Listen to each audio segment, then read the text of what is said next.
여러분은 자녀를 키우거나 또 아니면 어떤 가족들을 향해서 사랑을 확인해 보신 적이 있습니까? 우리가 보통 어린 자녀들에게 이런 질문을 던질 때가 많죠. 엄마 사랑해? 아빠 사랑해? 그래서 아이들이 사랑해 라고 하면 또 한 번 질문을 던집니다. 얼마만큼 사랑해? 그러면 아이들은 누구에게 꼭 배운 듯이 많이 사랑해. 많이 얼마만큼? 그러면 이만큼이라고 이야기합니다. 이것은 부모들이 자식에게 사랑을 확인하고 싶은 확인 본능 때문에 그래요. 왜 이런 본능이 있는가? 그 사랑을 확인함으로 인하여서 삶의 힘을 얻기 때문에 그렇습니다. 사랑이 우리의 삶의 원동력입니다. 자녀가 부모를 사랑한다고 고백하면 부모는 그것이 삶의 에너지가 되고 자식을 키우는 원동력이 되지요. 그래서 자식을 위해 수고하고 희생하고 헌신하는 것을 기꺼이 감당하게 됩니다. 하나님도 우리가 질문하기 전에 하나님이 먼저 우리를 사랑하신다고 밝혀주셨습니다. 오늘 3장 16절 말씀을 보면 하나님이 세상을 이처럼 사랑하사, 여기 이처럼이라는 말을 아이들의 표현으로 이만큼이라는 표현으로 바꾸셔도 좋습니다. 하나님이 세상을 이만큼 사랑하사 독생자를 주셨으니 이는 그를 믿는 자마다 멸망하지 않고 영생을 얻게 하려 하심이라. 하나님이 이처럼 세상을 사랑했다. 이 이처럼이라고 하는 이 말 속엔 하나님이 우리를 얼마나 많이 사랑했는가, 그 사랑의 분량이 들어있고, 하나님이 이처럼 사랑했다는 이 표현 속에는 하나님이 어떤 방법으로 우리를 사랑했느냐는 사랑의 방법이 들어있고, 하나님이 이처럼 우리를 사랑했다는 이 표현 속에는 하나님이 우리를 사랑한 그 사랑의 내용이 무엇인가가 다 담겨져 있습니다. 이 구절은 굉장히 쉬운 구절이지만 이 한 절 말씀 속에 기독교의 신학과 교리가, 기독교의 근간이 다 들어있는 구절이 바로 이 구절이에요. 그래서 요한복음 3장 16절을 저는 이렇게 별명을 붙입니다. 3장 16절 이 말씀은 복음 중에 복음이다. 복음이 뭐냐? 예수 그리스도에 관한 이야기입니다. 하나님이 어떻게 우리를 사랑하셨느냐, 이것이 복음의 이야기예요. 그런데 그 복음 중에 복음, 그 복음을 엑기스화한 것, 에센스로 뽑아낸 한 구절, 그것이 바로 요한복음 3장 16절이에요. 이 말씀은 예수님과 니고데모, 독실한 종교인 니고데모와의 대화 가운데 던져진 말씀이에요. 이 대화의 끝자락에 이 요한복음 3장 16절이 등장을 하고 있습니다. 니고데모는 이런 생각을 가진 거지요.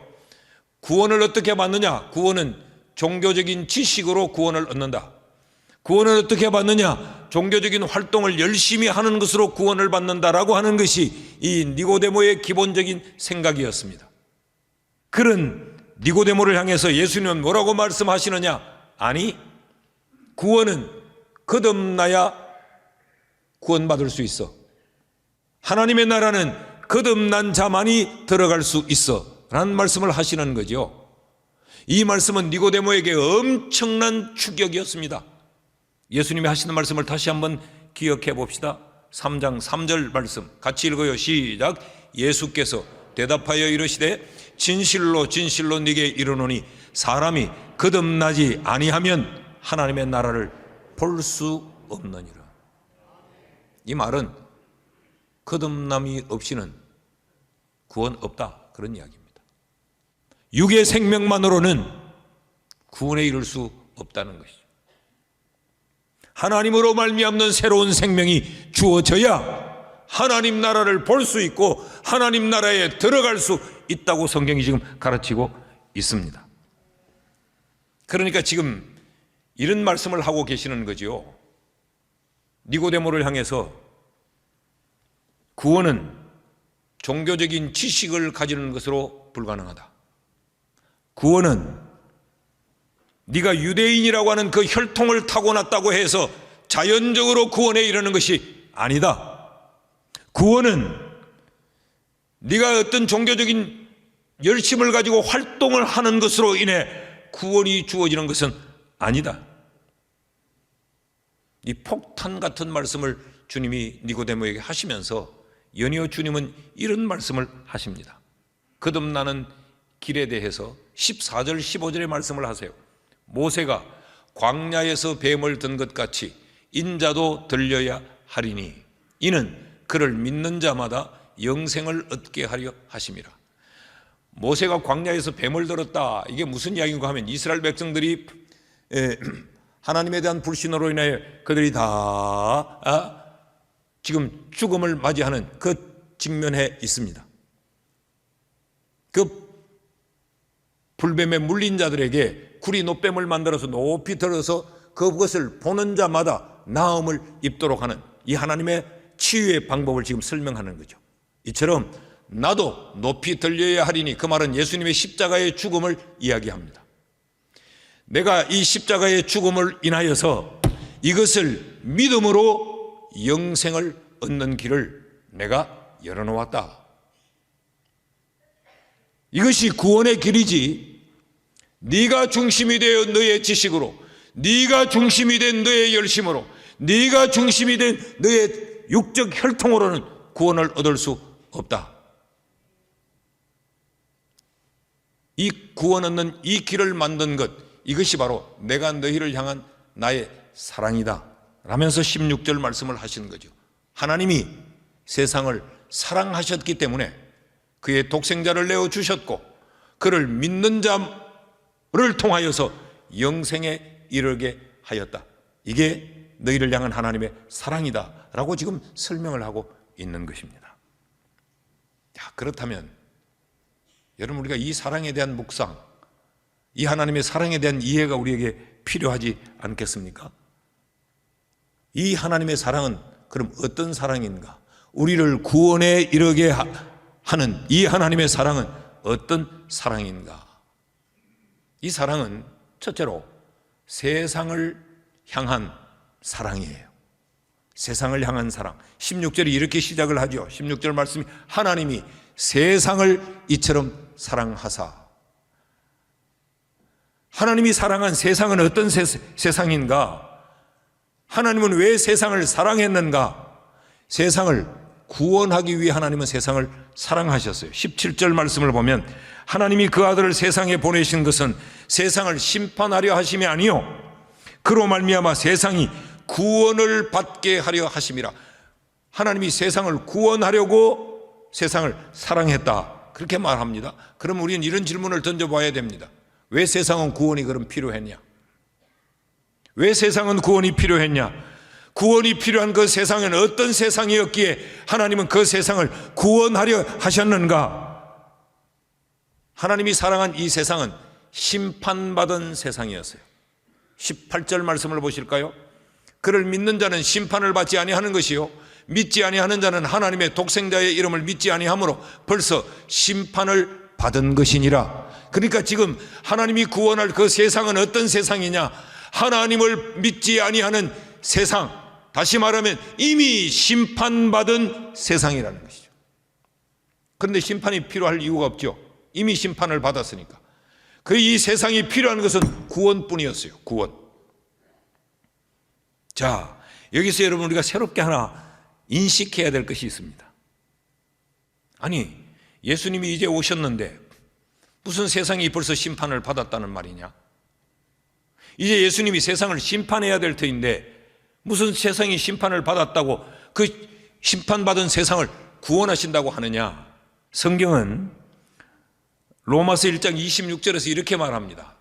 하나님께서 그를 부끄러운 욕심에 내버려 두셨으니 곧 그들의 여자들도 순리로 설 것을 바꾸어 영리로 쓰며, 다시 말하면 하나님의 진리와 어긋난 이런 동성애적인 이런 삶을 사는 것, 진리를 역행해서 사는 이 악을 하나님이 그들의 욕심대로 내버려 두셨다.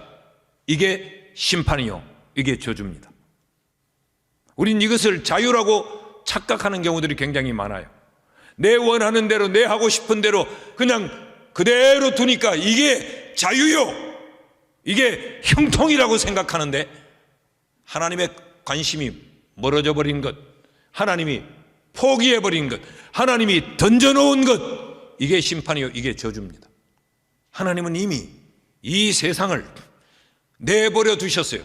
이미 심판 가운데 있는 그 세상을 하나님은 왜 사랑했느냐? 구원하기 위해 사랑했다. 그럼 하나님이 버려두신 심판받은 그 세상은 어떤 모습이었을까? 19절 말씀을 보면 그 정죄는 이것이니, 정죄 받았단 말이에요. 심판받은 것은 이것이니 곧 빛이 세상에 왔으되 사람들이 자기 행위가 악함으로 빛보다 어두움을 더 사랑한 것이라. 하나님이 버려둔 세상은 어떤 세상이냐? 악을 사랑하는 세상, 악한 세상이에요. 악행을 일삼는 것, 그것이 바로 심판받은 세상의 모습이었습니다. 심판받은 그 세상은 악을 행하는 세상일 뿐만 아니라 20절 말씀을 보면 악을 행하는 자마다 빛을 미워하여 빛으로 오지 아니하나니 이는 그 행위가 드러날까 하며, 악을 행하고 있으니까 빛으로 나오면 자신들의 그 추함과 더러움이 드러나기 때문에 어둠 속에 묻혀 있기를 원해서 빛을 거부한 거예요. 복음을 거부한다는 이야기입니다. 빛으로 오신 예수 그리스도를 거부하는, 이게 왜 그러냐? 이게 심판 가운데 있기 때문에 그런 거예요. 그래서 복음을 거부하는, 그러니까 악행을 행하는 세상, 복음을 거부하며 빛 가운데로 오기로 거절하는 이 세상은 사랑할 수 없는 세상입니다. 사랑의 대상이 될 수 없어요. 이런 세상을 하나님이 구원하기 위해 사랑하셨다. 이것이 바로 하나님의 사랑입니다. 그러니까 이 하나님의 사랑, 세상을 향한 하나님의 사랑은 어떤 사랑인가? 조건 불문의 사랑이에요. 무조건적인 사랑이에요. 용서할 수 없고 사랑할 수 없고 구원할 이유가 없는 심판받은 세상을, 죄인된 우리를 하나님이 사랑해 주신 거예요. 그래서 하나님의 사랑은 놀라운 사랑, 하나님의 사랑은 그래서 위대한 사랑입니다. 로마서 5장 7절에서 8절은 이렇게 말해요. 의인을 위하여 죽는 자가 쉽지 않고 선인을 위하여 용감히 죽는 자가 혹 있을지 모르거니와 우리가 아직 죄인 되었을 때에 그리스도께서 우리를 위하여 죽으심으로 하나님께서 우리에 대한 자기의 사랑을 확정하셨느니라. 이런 이야기입니다. 다른 사람을 위해 대신 죽어줄 수가 있겠냐? 불가능하다. 정말 선인을 위해서 혹 그럴 수 있을지 모르지만 악한 죄인된 우리를 어떻게 사랑할 수 있겠느냐? 이게 하나님의 사랑이라는 거죠.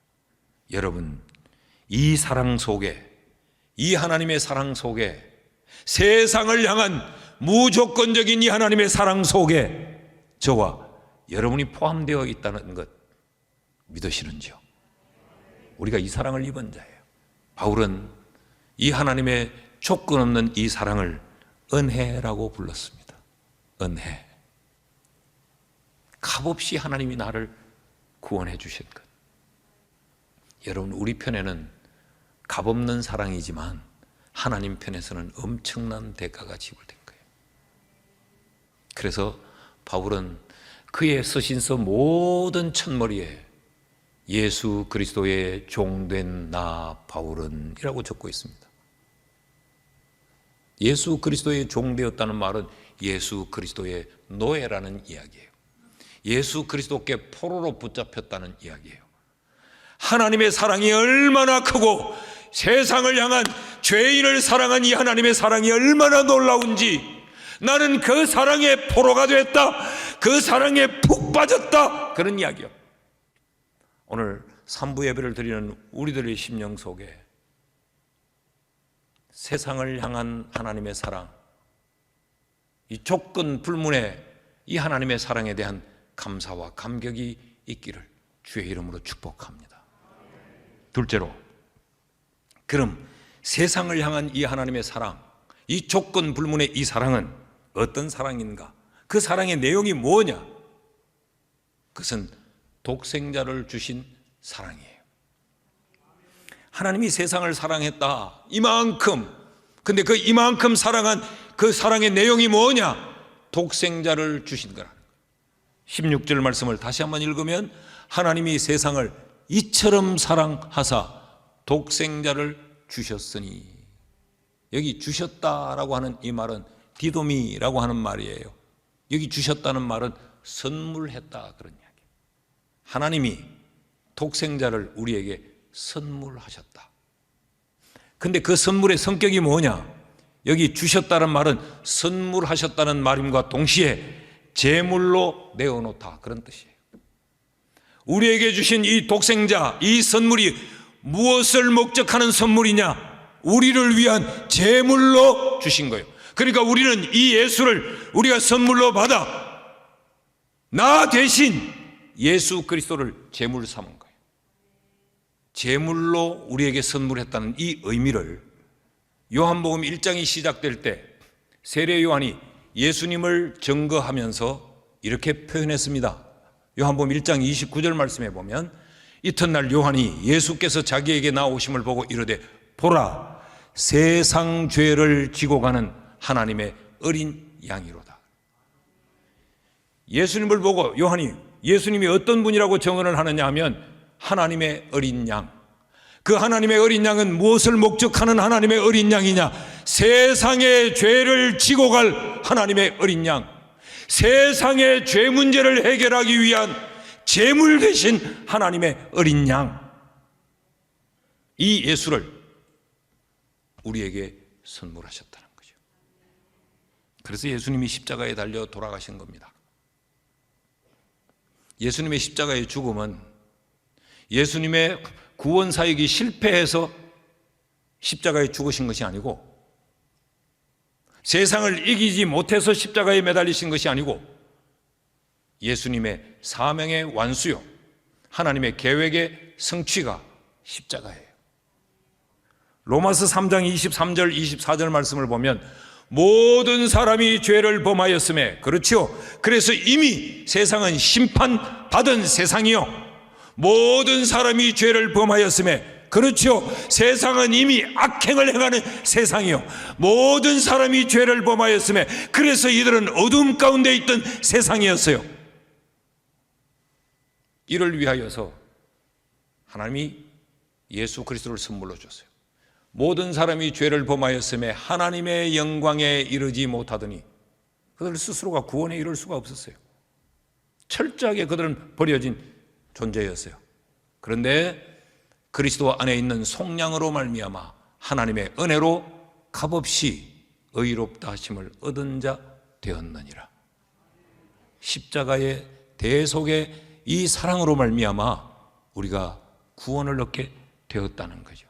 25절은 뭐라고 기록합니까? 이 예수를 하나님이 그의 피로서 믿음으로 말미암는 화목제물로 세우셨으니, 예수님을 십자가에 매달므로 예수의 피가 화목제물이 되게 했다.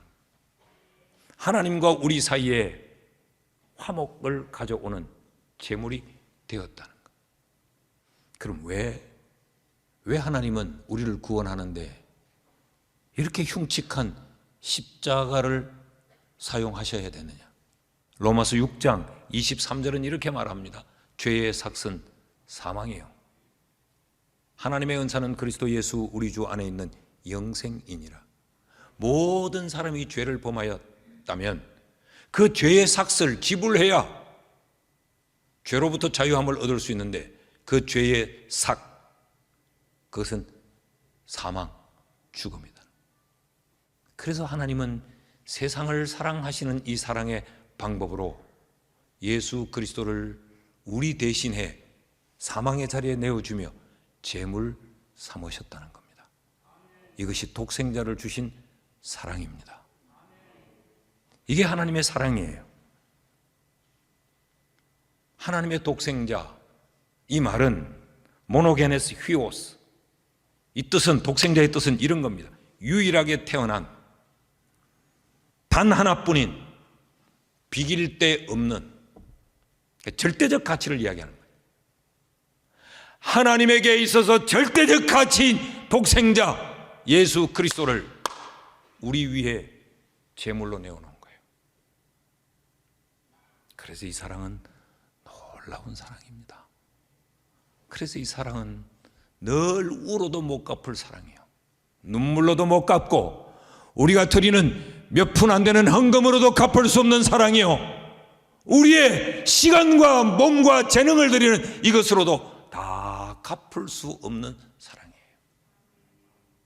독생자를 주신 이 사랑, 이 독생자의 사랑으로 인해 우리가 구원받았음을 믿기를 바랍니다. 여러분, 이 사랑에 대한 감사와 감격이 넘칠 수 있기를 바랍니다. 셋째로, 독생자를 주신 이 하나님의 사랑은 왜, 무엇 때문이었는가? 왜 하나님은 독생자를 주시기까지 세상을 사랑하셨을까? 그것은 우리에게 영생을 주시기 위함이었어요. 하나님의 사랑은 영생 주신 사랑입니다. 16절을 다시 볼까요? 하나님이 세상을 이처럼 사랑하사 독생자를 주셨으니 이는 그를 믿는 자마다 멸망하지 않고 영생을 얻게 하려 하심이라. 우리로 하여금 믿어 영생을 얻도록 하기 위해 하나님이 우리를 사랑하셨다는 거죠. 영생이 뭡니까? 영생은 멸망하지 않는 것입니다. 세상은 지금 멸망 상태에 있습니다. 멸망이 뭐냐? 멸망은 에베소서 2장 1절에 말하기를 허물과 죄로 죽었던 너희를 살리셨도다. 멸망은 허물과 죄로 죽은 것입니다. 이 설교 첫째 대지를 시작할 때 이미 심판이 뭐냐? 하나님이 버려두신 것, 그 심판이라고 그랬죠.